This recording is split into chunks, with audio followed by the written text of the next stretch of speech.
Penyebab Sadeng dan Keta berontak melawan Majapahit.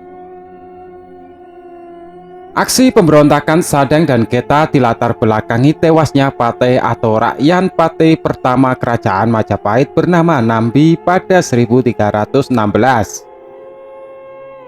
Peristiwa Sadeng terjadi pada tahun 1331 pada pemerintahan Dyah Gitarja Tribuana Wijatunggal Dewi 1328 sampai 1350 Masehi sebagai raja ketiga Majapahit. Sedangkan peristiwa tewasnya Nambi terjadi pada masa pemerintahan Prabu Srijaya Negara 1309 sampai 1328.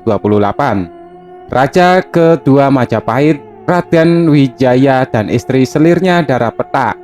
Kitab Naragrakertagama mencatat Nambi tewas dikeroyok 3 anak buah RA kembar yakni Jagung Terawes, Lembu Peteng dan Ikal-ikalan Bang dalam serangan pasukan Majapahit di benteng pertahanan Nambi.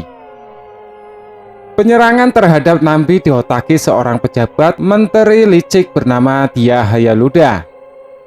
Dia merupakan sepupu Raden Wijaya dan pamannya Jayanegara. Siasat busuk itu dilakukan Hayaluda lantaran ambisi untuk menduduki jabatan Rakyan Patih yang diemban Nambi. Sejak tragedi itu, Sadeng dan Keta merupakan daerah taklukkan Majapahit, menyimpan duka dalam dendam kesumat atas kematian Nambi. Sebab Nambi berjasa dalam pengangkatan derajat orang-orang Sadeng dan Keta menjadi para prajurit pilihan dalam angkatan perang Majapahit. Selama 15 tahun, dua daerah tersebut melatih prajurit yang terbilang banyak, bahkan dipersenjatai. Sadeng dan Keta sudah mempersiapkan pasukan besar-besaran untuk menyerang Majapahit dan ibu kota Triwulan, Mojokerto, Jawa Timur. Sadeng dan Keta diperkuat para prajurit tangguh dan diantaranya pernah menjadi panglima perang andalan Majapahit, yakni Wirota Wiragati, pemimpin Sadeng. Ketangguhan angkatan kerang Sadeng karena memiliki prajurit yang dikenal dengan pasukan gajah. Kala itu sang Ratu Dyah Gitarja yang tengah naik tahta menggelar pertemuan dengan para kepala perwakilan daerah-daerah taklukan Majapahit. Dari semua perwakilan yang hadir, hanya perwakilan daerah Sadeng dan Keta yang tak muncul. Sesuatu tradisi kerajaan Majapahit, ketidakhadiran dianggap sebagai upaya pemberontakan. Sang Ratu sempat mengirim telik sandi memastikan adanya rencana pemberontakan Sadeng dan Keta.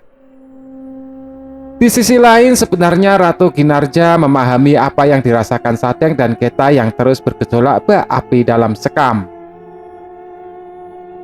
Karena itu, atas saran Majapahit, Arya Tada dan Patih Gajah Mada, Ratu Ginarja memutuskan agar masalah Sadeng dan Keta diselesaikan melalui langkah diplomasi guna meredam rencana pemberontakan tersebut. Hal tersebut mengingat para pejuang dari Sadeng dan Keta pernah berjuang membela Majapahit. RA kembar saingan Gajah Mada.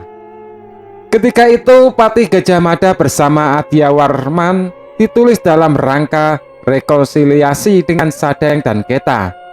Namun rencana tersebut dirusak oleh RA kembar, salah satu perwira tinggi kerajaan Majapahit. Gajah Mada kecewa berat, tindakan inisiatif RA kembar merusak rencananya sehingga menyebabkan Sadeng dan Keta bergerak dan bertempur. Tanpa ada instruksi, RA kembar membawa pasukan Majapahit lebih dulu mengepung Sadeng dan Keta sebelum Gajah Mada datang membawa misi damai. RA kembar selalu menganggap Gajah Mada sebagai pesaingnya. Seperti yang dicatat Paraton, terjadi persaingan antara Gajah Mada dan RA kembar dalam perebutan posisi panglima penumpas pemberontakan Sadeng.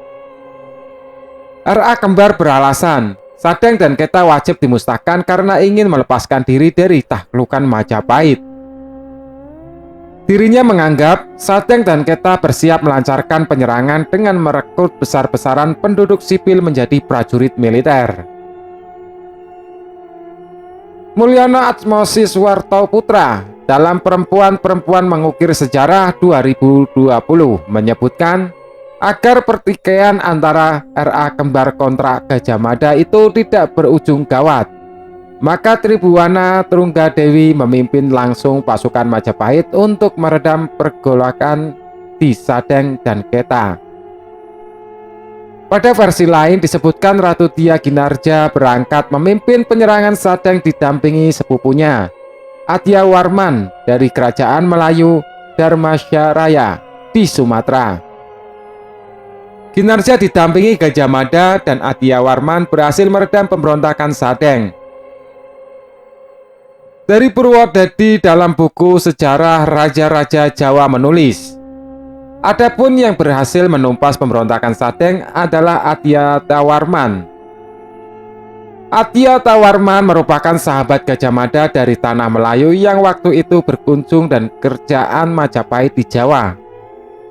Atya Warman mengambil permanen penyelamatan muka Gajah Mada di hadapan Ratu Tia Ginarja dan Arya Tada. Dalam perang ceritakan, tiba-tiba Atya Warman dan pasukannya lebih dahulu tiba di Sadeng dan bergerak menuju basis pemberontakan. Kedatangan Atya Warman dan pasukan itu membuat pasukan Sadeng belum siap menghadapi serangan kedatangan mendadak. Pasukan Sadeng menyangka Gajah Mada yang bakal turun ke medan perang, tapi justru Atya Warman dan pasukannya.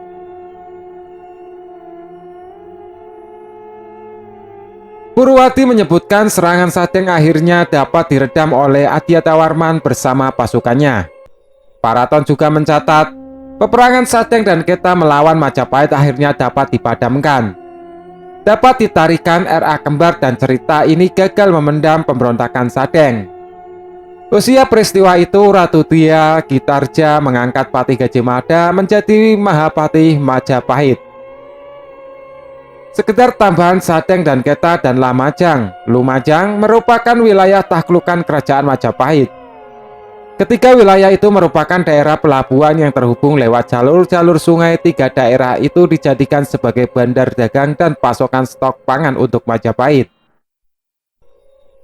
Muhammad Nasruddin Astori dan Dwi Ardianingsih Sulaiman dalam Negara Maritim Nusantara, Jejak Sejarah yang Terhapus 2008 menyebut Sadeng terletak di selatan Probolinggo.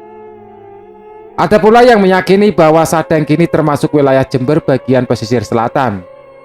Dua pendapat itu saling terkait. Jember berada di sebelah selatan Probolinggo dan berbatasan dengan Lumajang yang sama-sama merupakan kawasan pantai selatan di Jawa Timur.